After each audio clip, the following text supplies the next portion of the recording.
Chapter 15, Nina. Dominick rolls me gently to my back, lifting my shirt and pulling down the waistband of my shorts, exposing my still flat belly. He presses kisses to the exposed skin where the baby resides. His eyes are closed and he's murmuring sweet words that only he and the baby can hear, his breath making my skin prickle with goosebumps. My heart is overwhelmed with what my eyes are witnessing. My brain is having a hard time comprehending what is happening. Pure, unadulterated love for this child. I feel like I'm eavesdropping on a private conversation. I feel a twinge of jealousy due to the adoration and admiration he is lavishing on a little person that he can't see. I love seeing this side of him, though. It makes me fall deeper and harder. It makes me thankful for everything that occurred. If not for the bad, I can't appreciate the good. This moment is pure, right, and good. This man makes my heart burst at the seams watching him. This man that sacrificed his bachelorhood for a woman like me. I run my fingers through his hair, and he looks up at me. I didn't mean to stop him from what he was doing. He could do that all day long if he so desired. In his eyes is a mixture of sleepiness and desire. We had a long day of work and travel, but I wouldn't mind him loving on me right now. I didn't mean to shift your focus. Not that I'm complaining. I loved what I was seeing. He never ceases to amaze me, this sweet, endearing man. What were you two talking about down there anyway? He smiles and says, it's a private conversation between him or her or them. Bite your tongue. Just more to love. Their father, and I use that term loosely, is a twin after all. Could be carrying more than one. You mean to tell me that you would still love me? And a set of twins or triplets? Baby, I've been all in since you chose not to take that pill. I don't care how many you have. I'm going to love each one. I'm in this for the long haul, so don't ever question my love for you or the baby or babies, however many we are having.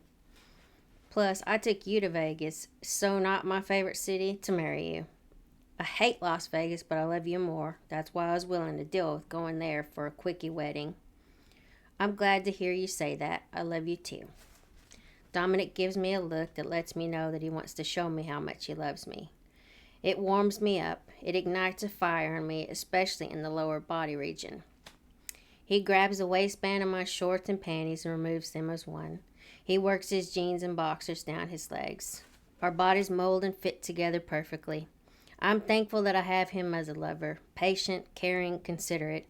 He gives as much as he takes. Then there's that little bundle of nerves he knows exactly what to do with. That glorious, grand, great spot. Is that why it's called a G-spot? All I know is how gratifying this feels. Within minutes, I'm hanging on by a thread, body, heart, lungs, all ready to explode, and he's right there with me. This man consumes me. But I wouldn't have it any other way.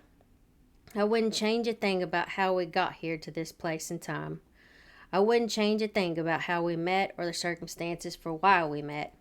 As our bodies calm down, he rolls himself off of me to lie next to me on the bed. I miss his body heat and weight being on mine.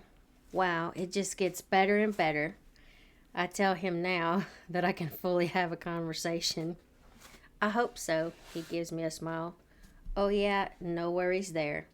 Good. Now we need to get some sleep. I think tomorrow is going to be a trying day with your parents. If you plan to tell them about the baby, it may turn into this whole emotionally awkward situation. You know, I have your back with whatever you choose to tell them. I know you do. We will just have to deal with the fallout. But they need to know. The sooner the better. How do you think they will react to the news? The marriage and the baby? Shocked, hurt, shocked that we didn't include them in the wedding, shocked about the rape and that I'm keeping the baby. Of course they will be hurt that I didn't tell them about the rape when it happened. They're super conservative, so I think they will be able to accept the pregnancy and the baby. Even if they can't, my mind is made up. I know it is, and I love you for it. We fall asleep locked in each other's arms, baby tucked into Dominick's large palm on my belly. The next morning, I'm as nervous as can be. This can go one of two ways. They can just embrace my decision or they can disown me. I hope for the former. I can't see them doing the latter, but you just never know how people will react in stressful situations. It's going to be okay, baby. Dominick comes up behind me as I put my makeup on, wrapping his arms around my waist. How do you know that? I turn into him and place my cheek on his chest. Because I'm going to be right there with you. If things get too intense, I can pull you out of there. We need some kind of signal. How about you tug on your ear? Okay, like this. I tug on my earlobe. Exactly. I don't want you getting upset, he says, nibbling that same earlobe as I plan to tug it off if things get too crazy at my parents' house. It will depend on their reaction. How can I not get upset if this thing goes badly? If your parents are as conservative as you say they are, then I think they will respect your decision. I hope you're right. I pull away to finish getting ready. About an hour later, Dominick is pulling into the driveway at my parents' home in McKinney. He comes around to open my door. I know I can do it myself, but he likes doing these little things for me. Another way for him to get his hands on me as well. He places a hand on my hip as he leads me to the door. I ring the doorbell and blow out a long breath, dreading how this could potentially go. I pray that they're open-minded enough to hear me out. My parents both come to the door. It's been well over a year since I've seen them, and they both move in for a hug. I introduce them to Dom. Harold and Regina Belton, this is Dominick Cannon. My dad reaches to shake Dom's hand, and he shakes it. I take in another breath and say, my husband. Immediately my dad stiffens and my mom covers her mouth. You're what? He stares at me wide-eyed. Repeat that for me. My husband. Dominick and I went to Las Vegas and got married. Before you freak out, let me finish. Let's sit down first. Can we come in? We're still on the front steps. They move into the house and we followed them to the kitchen. I motion for them to sit at the kitchen table. My mom tries to pull Dad to the table and he reluctantly goes with her. He's staring Dominick down. This is already too intense for me. I stand between my parents and Dominick. I know that once they hear the whole story, the mood will shift, but I need them to sit down first. I know that once this is out there, they will be devastated about the rape. I need them to listen, though. This baby is a huge part of this equation, and nothing is going to change that. With emotions running high, I instinctively rub my stomach. My dad notices and stiffens. He stills his movement toward the table, and I notice his gaze. Dad, I trail off. Please sit down and listen to me. I'm doing everything I can not to break down right here in this kitchen. Dominick is rubbing my back. He's quiet like my mother, sitting back observing my dad and me. My dad's anger is boiling. At me, at Dominick, at this situation, at not being informed, at being cut out. Maybe it's more about feeling hurt than it is anger per se. In my mind, I would think that my dad would be happy that at least Dominick stepped up and is willing to take on this monumental responsibility. My dad is probably more upset that Dominick didn't come prostrate himself before him and ask for his blessing to marry one of his precious daughters. Again, nothing in this situation has been done the traditional way. Why would my dad expect that now? I'm hoping to change his heart and mind as soon as I find my voice to tell him what happened to me. We are all seated at the table, Dominick next to me, and my mom and dad seated across from us. My dad's eyes are on Dominick, and Dom isn't backing down, matching his stare. I clear my throat and begin, Mom, Dad. My dad finally looks at me with that laser focus, the one that used to tell me how much trouble I was in. That's all he had to do. No spanking, no words, just those eyes boring into me. Made me stop what I was doing. My resolve is waning while he stares a hole into me. This is so hard. What's so hard about this, Nina? Keeping secrets, lying, bringing a man home that we know nothing about to tell us you're married? I lose it and blurt out, "How was I supposed to tell you I was raped and then I'm pregnant by the rapist? You clearly aren't willing to listen, so now you know. Dominick, let's go. This was a terrible idea." My dad's face visibly falls, and my mom's eyes well up with tears. My mom finally speaks up. "No, don't leave. We need to talk about this. I want to know what happened." "I was trying to get there, but your husband wouldn't give us a chance. I know referring to my father that way is disrespectful, but I don't care. He's been disrespecting both of us since we walked in. I'm done with it. I can call you later, Mom. I don't want to go over this now." I move to stand and my dad puts a hand up to stop me. Just wait a minute." His tone is softer and I can see in his eyes is sadness. "What happens?" He looks at my mom and then back to me. "The only way to get through this is just to start. I was asleep and someone came into my room. I tried to scream, but he put his hand over my mouth and nose. He threatened if I screamed, he would kill me. I believed him. I looked down for a few seconds to gather the strength to get through the next part. He removed my pajamas and forced himself in me. I immediately went to the hospital and had a rape test completed. They gave me some medication, an emergency contraceptive, and one for STD prevention. I chose not to take the emergency contraceptive because my period was started a week later, so I thought I was out of the woods. Went in for a follow-up visit with the OBGYN, and she confirmed that I was in fact pregnant. I blow out another breath. In the meantime, I found out that the guy that did it has been watching me for over a year. There are pictures of me in my house in various states of undress. The guy's in jail and has a twin brother.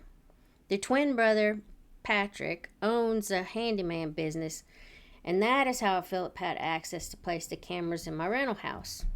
"I'm sorry, honey." Mom reaches across the table and grabs my hand. "Is the baby healthy?" "As far as we know, he or she is." "Good. I know that wasn't an easy decision or that you took it lightly." "No, I didn't. It was totally unexpected. But I'm not going to kill an innocent babe because the father's a perv." "So, how did you two meet?" My mom shifts the conversation to Dominick and me. "The lady that did my rape test introduced me to Dominick. He owns a gun range, and she thought it would be a good idea to take a firearm safety course. I did, and he felt bad for me, so he let me stay in one of his guest rooms." "That's not exactly how it happened," Dominick corrects.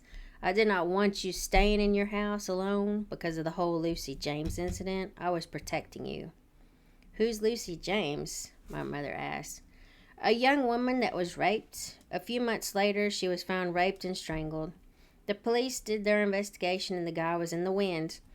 Then this incident occurred, and they believe Philip is tied to both rapes. The only reason they were able to track him down is because he sent Nina a message on social media. The cybercrimes unit was able to find him via the IP address. By now, they should have tested his DNA to compare with Lucy's case. The only reason why I'm so familiar with the case is because I had several people in town come to me for the firearm safety course. And this kind of stuff doesn't happen in a small town and go completely unnoticed, as you can imagine. Scott Jenkins has been forthcoming with information as well." "Okay, so tell us about the marriage," my mom asked. My dad leans in closer, resting his arms on the top of the table. I shift in my seat. It's hard to admit that Dominick and I planned to pass the baby off as his, but that was the original plan. Well, where to start? Our plan was to make people in town believe that the baby is Dominick's. That still may happen now that we are married, and I won't correct them. I just didn't want people to know that I was raped. You know how people can be judgy and victim shame and blame.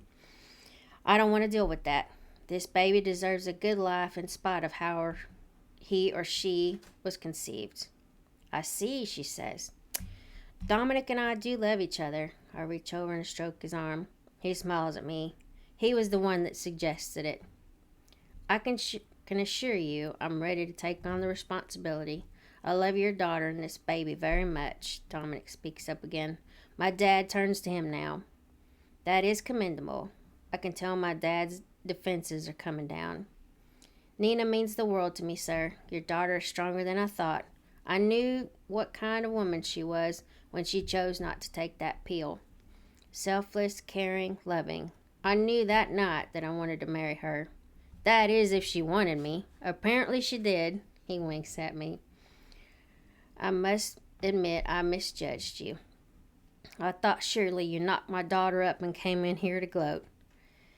Dad, Dominic stepped up to fulfill a role that he didn't have to. He offered me a safe place to stay and has been taking care of me and this baby ever since. He's shown unbelievable kindness and compassion to me from the first day we met. He didn't have to do that. I'm thankful that I met him. Yes, we met under extreme circumstances, but I wouldn't change a thing. Of course, the rape was horrible. Who would say that was a pleasant experience? No one. The things that have happened since then have turned out for good.